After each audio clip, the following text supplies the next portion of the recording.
Welcome to the Grow My Officiant Business podcast. My name is Chad Muncie, and I'm delighted to have you on the show today. This is the podcast where wedding officiants, celebrants, and wedding business owners come to learn together and take their businesses to the next level. Let's get started. Hi, everyone. Welcome to the show today. I'm really excited that you're joining me. My name is Chad Muncie, and I am your host. I'm excited to lay down some incredible value and teach you today how to get your business going and the basics of having a strong foundation for your officiant business. Here we go.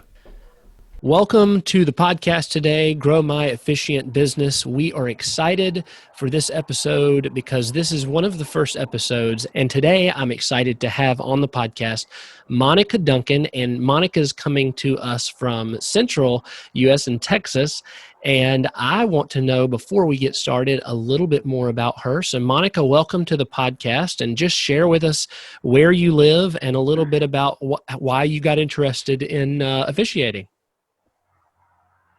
Okay, thanks. I'm from, almost the middle of Texas, and I'm wondering how I can better do my business, get it out there, you know. Gotcha. And, so what got you interested in officiating? Give us just a little bit of, not your whole story, but just give us a little bit of backstory, how you fell into this crazy thing we call officiating. Okay, first, I was an ordained minister, and then I thought, you know, I just love the whole love story of people getting married. I thought I would love to be a part of that. Awesome. So I figured I'd give it a try. My first one was my mom. Oh, wow. I didn't, even me and you talking before, I didn't know that. Congratulations. That's a really good one to do to your mom. That's awesome. Yeah, it really was. Well, good. I'm glad you got to be a part of it, and I am here to help. I want to give you some great advice today. So you want to know, let me know if this is correct, how you can better build your business, just getting started, the basics of it, and how you can get your business out there and get a good foundation, right? Yes.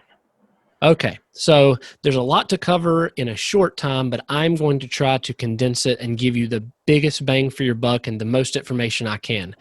So for people who are already ordained and they are ready to perform ceremonies like you, this podcast is really for them. People who haven't built their business, but I'm assuming the people that are going to be listening to this one and want this information are already ordained. And if you don't mind me asking, everybody gets ordained different ways. How did you get ordained? I just was sitting on the couch one day and thought, you know, it felt right, like something was telling me to go for it. So I researched it online and went through a few that was not real, and then I found one that was right. Gotcha. Okay. And then they, sent you a certificate or whatever, right? Yeah, I had to kind of pay a little for it, but I got the certificate hanging on my wall. Awesome. So perfect. So this is for people like you, and to all of our listeners out there, Officiant Nation, I want you to know that if you need help getting ordained, that's something that we can help you with on our website. But this podcast episode is for people who have already done it. And the most important thing, as Monica's already done, I talked to her beforehand, you want to check your local laws. Generally, each county has a different law or policy on who can conduct a ceremony. But like me, I live in North Carolina and Monica lives in Texas, and most counties in both of those states say that it can be anybody who is ordained, who has a certificate of ordination, a reverend. But there are some states and counties I want to put out there that require more than that, especially like in New York City. I think you have to have a license for different counties, but check your local laws. So first, we're going on that assumption. Next, we are going to talk about the basics of getting your business off of the ground. So assuming you've already checked the laws, regulations, you met the requirements, the most important thing for Monica, and I'm going to be talking to the audience here and to you, Monica, the most important thing is understanding what your job is. And as officiants, we already understand our job's to be punctual. It's to be able to look comfortable in front of people. It's to be able to read without stumbling. There's a lot of different things that people already expect you to be able to do. But the next part of that is finding out what you kind of want your specialty to be. Some people like to just do elopements. Some people like to put packages out there. Some people just like to do ceremonies indoors. But you're going to have something that you really like to do. And once you figure that out, you've got the law down, you've got your ordination, you have that down, you are ready to get your business off of the ground. And all of these things we're going to be going over eventually in the podcast, but today I want to get to that core of what will get you paying couples, what will get you more paying couples that will give you money to marry them. So first, we have to talk about pricing. Monica, have you thought about pricing? Have you thought about how much you want to charge? And it's okay if you haven't. Yeah, it depends on like where it, like if it's going to be in my town or an hour Gotcha. away, or if they want, like say how the JP does it, you know, it's just a couples and witnesses, Right. or a medium wedding, or even a big one. The price varies. Perfect. Okay. And a lot of people will do pricing by the hour, they'll do their time. But here is my advice for someone who is just starting out and they want to do the basic pricing. Pricing has a direct effect on whether or not you get business. If your prices are too high and people don't see the value, then you won't get the customers. However, if your prices are too low, then you'll get tons of people who haggle and complain, and then you won't be able to afford to put the right amount of time into each ceremony. So pricing is really important before we start to build the foundation of getting your officiant business off the ground. So we're going to be talking about pricing your product and where to start getting customers. So first, when you start landing clients from the stuff that we're getting ready to talk about, don't guess or let people haggle you on the pricing, I guess would be my number one advice. And a lot of people ask me, well, what is a good price? The first thing I would do is search the officiants closest to you and make sure that you are not the cheapest. I like to make sure I'm more expensive than 50% of my competition, but still not the most expensive. And really, it boils down to this. Here's the secret. Create a package during the week that is cheaper than all of your other competitors, but it has stipulations to make sure it's well worth your time. For instance, you might offer a $99 package, which people would say, man, that's really cheap, Chad. However, your stipulations are what help you. You have something maybe call it a simply legal package or something. And it's where they meet you at somewhere right down the road from your house or your office, a park or something. And it has to be during the week. And you may offer a pre-formatted ceremony, something that you've done many times, and you're reading that same script every time, so you're not adding to your time. So this package would be something that's very short, something that's really to the point, and then you sign the license and you mail it, and that's it. So the key is making the people that want something really cheap still be able to use your services, but they have to understand that it must be done within a mile or two of you during the week on your schedule. And then you make a middle package that's mid-range and all of your competitors, mid-range of all your competitors, and then make a top package that is at the top or maybe even a little more expensive than some of your competitors, just to make sure they are getting what they're paying for, and then make sure the customers have an experience that exceeds their expectations. So does that first part, does the pricing make sense, what I just said? Yes, it does. Okay, awesome. So that's how I would start out. When I first started, I made one package and I undersold myself. It was like $110, and I said, I'll do anything. I'll go anywhere. And of course, I lost money, and that was horrible. So now I tell people, start with 3 packages. If you have somebody cheap, they can get your cheap package, but they've got to meet you in the middle. They have to come to you, and so that you don't lose money. And then if you have somebody looking for the premier thing, they can go with your top package. So once you have your pricing down, there are, let's see, 1, 2, 3, 4, 5, 6, maybe 6 other things that I want to talk about really quick. And these are things that people are going to be like, duh, I already knew that. But the key here is doing each one of these things really well. A lot of people do these things I'm getting ready to talk about, but they don't do them well. So my advice is make sure every one of these things has the same look, has the same feel. I would get a logo created, it doesn't have to be some kind of fancy logo. It could be your name, wedding minister, but it still needs to be the same look and feel on everything that you put it on. And you can get a logo created. There's a website called Fiverr.com, Fiverr.com. And if somebody's listening, Monica, if you're listening, you're like, oh, I don't want to write this down. You can listen to this later and listen to it over and over. So the things that I throw out, I'll also give you the show notes page, and you can go back and kind of review it. So that website's Fiverr.com. I love that website. It's a website where people who are great at design, great at websites, you can look at all their prices, and some of them are super cheap, some of them are super expensive, but you can choose somebody and get a logo made for a really affordable amount. And that's my advice. Get a logo for the things that I'm getting ready to talk about.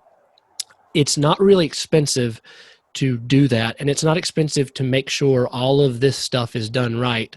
Especially in the beginning, it just takes time. And that's unfortunately what a lot of people don't want to spend on their own business, which is crazy. But everything I'm going to talk about is free, except for getting a professional logo. But if you want to make your own, here's another website for you. Go to Canva, and I think they even have an app for the phone, but you can create a logo for free. It's called canva.com, and you can design your own. So the first thing I'm going to talk about is a Google listing.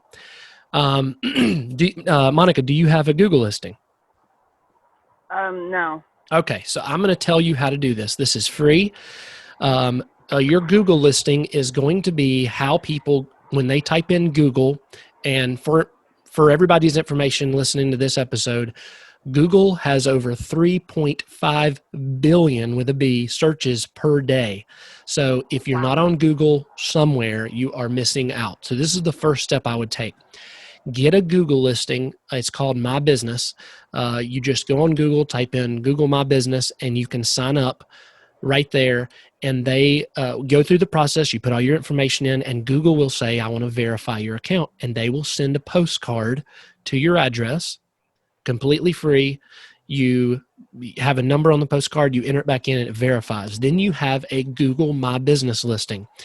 And your business will then start showing up when somebody within a 30 to 50 mile radius, or anybody looking for a wedding officiant in your area, they will be able to find you on Google Maps, and you'll start showing up.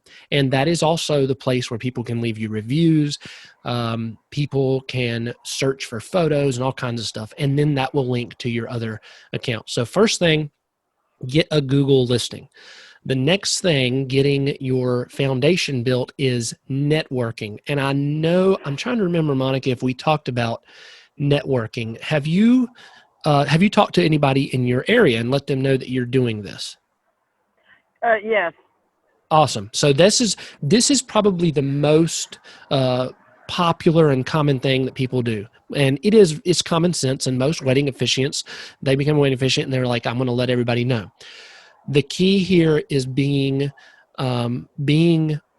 consistent with making sure you write down a list of the rental go on Google, type in wedding rentals, write down a list of those wedding rental companies, wedding venues, bridal stores, photographers, DJs, catering companies, bakers, wedding cake bakers. All of those people are people that you need to be in contact with. And networking doesn't really mean selling yourself.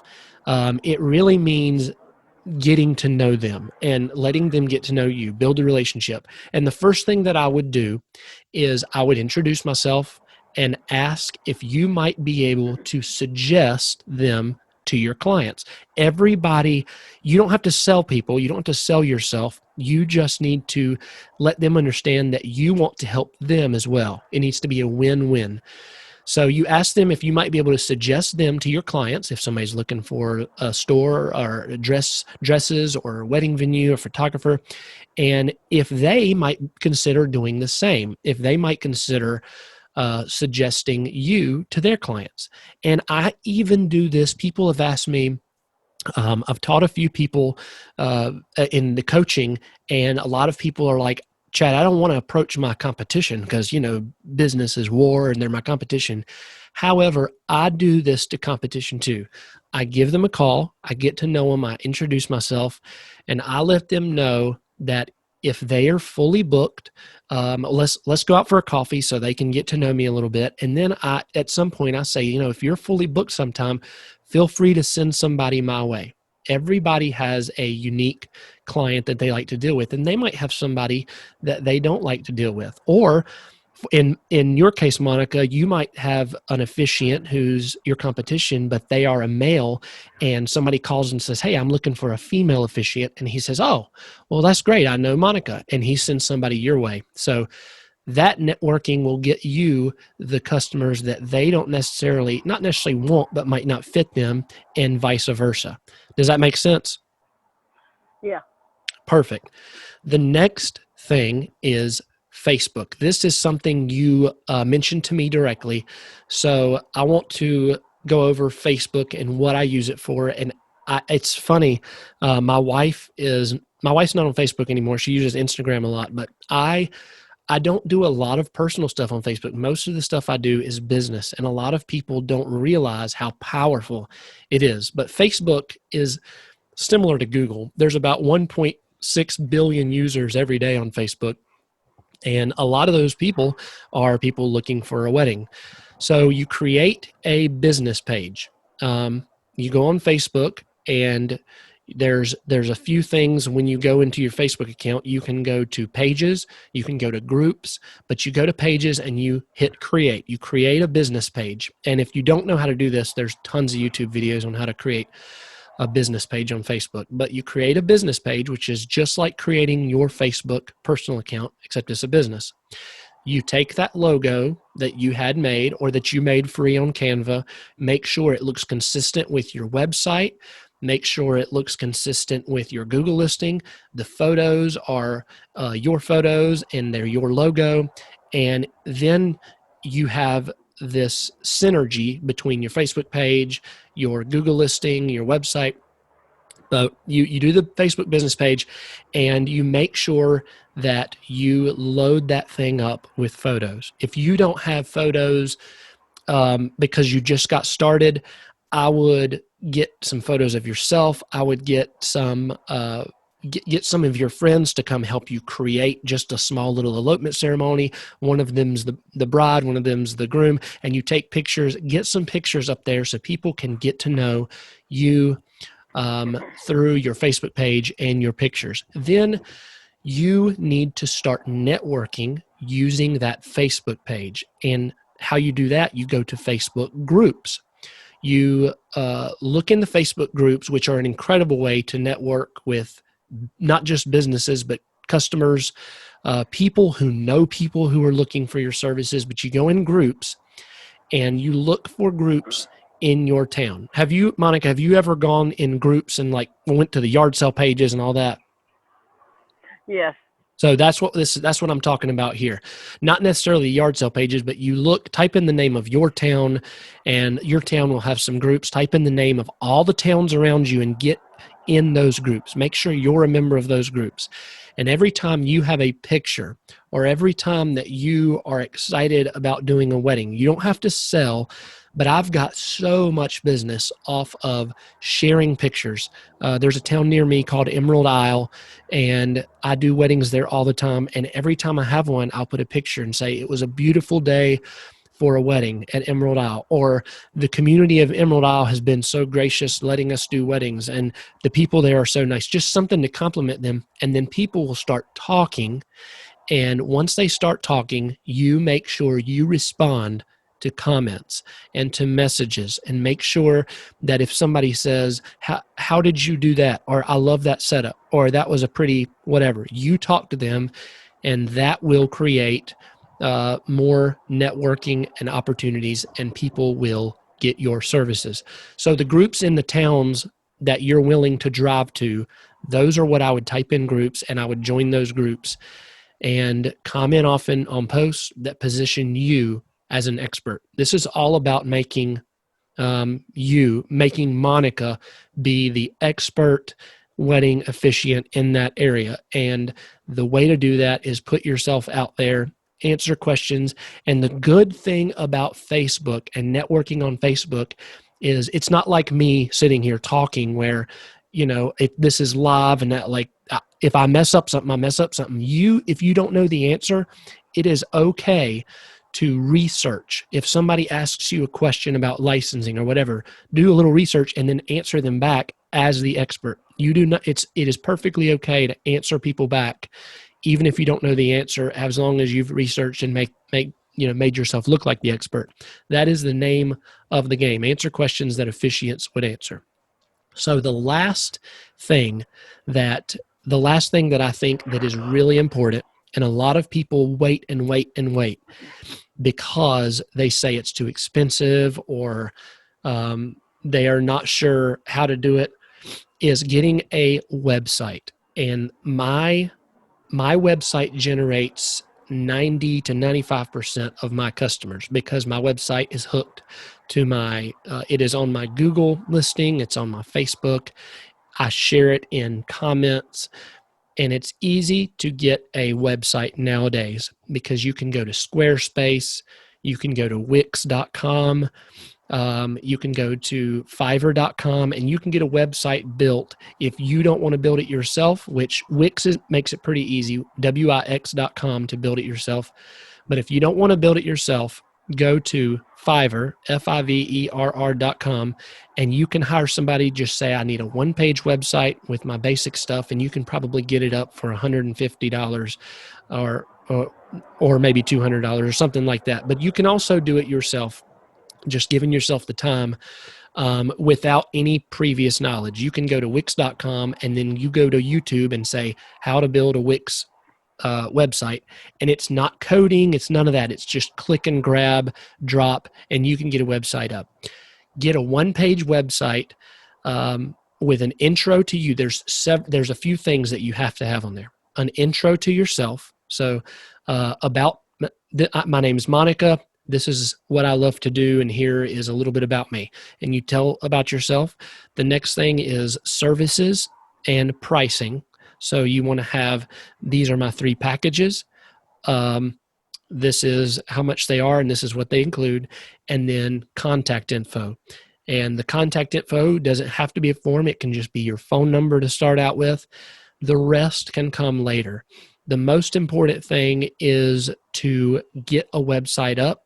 Make sure it is connected to your Google listing, your Facebook page, all the other stuff I talked about. And once you have all of this in place, then you will start to get customers. When I first started, I got my Google listing up and a tiny website, and I started getting calls within a few weeks, especially after I started networking with people. So those are the main things I would get out to build a foundation and the basics of getting my businesses started. Do you have any questions? And I hope, does that help? That was it. Yeah, that helped a lot. Awesome.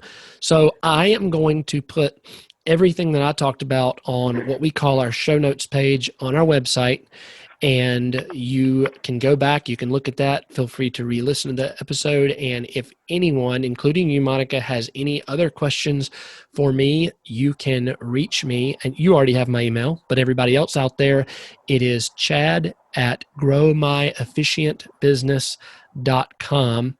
And feel free to ask me anything. If anybody else out there is interested in being on an episode, please reach out. I'd love to have you, and I can't wait to talk to you again soon. Monica, did you have anything else you wanted to share before we go? No, I'm good. Awesome. Well, I hope you have a great day. I hope everybody out there listening learned something that you didn't already know and that you can use it to build your officiant business. To learn more, to be on the podcast, or send me a message, please visit growmyofficiantbusiness.com. Thanks for listening. This is Chad Muncy, and I can't wait to talk to you again. Have a great day. Thank you so much for listening to the podcast today. I have had a great time, and I hope you've enjoyed this first episode and got a ton of value out of it.